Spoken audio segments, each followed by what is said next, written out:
রূপগঞ্জের ঈদের দ্বিতীয় দিন শিল্পপতি নুরুজ্জামান খানের পূর্ব গ্রামের বাসা কায়েতপাড়া ইউনিয়ন পরিষদের সর্বস্তরের জনগণকে দাওয়াত করা হয়। নারায়ণগঞ্জ প্রতিনিধি শরীফ চৌধুরী জানান, রূপগঞ্জে কায়েতপাড়া ইউনিয়ন পরিষদের ঈদের দ্বিতীয় দিনে গ্রামবাসীকে দাওয়াত খাওয়ান তিনি। দাওয়াত শেষে নুরুজ্জামান খান বলেন, আমি তিনবারের স্বর্ণপদক প্রাপ্ত চেয়ারম্যান ছিলাম। আপনারা আমাকে স্বতঃস্ফূর্তভাবে ভোট দিয়েছেন এবং ভালোবেসেছেন। আমি এজন কখনো শোধ করতে পারবো না।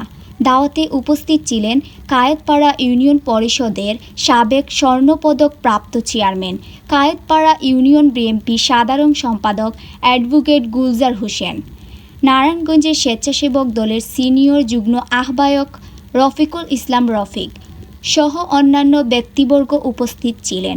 আমি সাদিকা ইফরাত মিম, ডেস্ক নিউজ।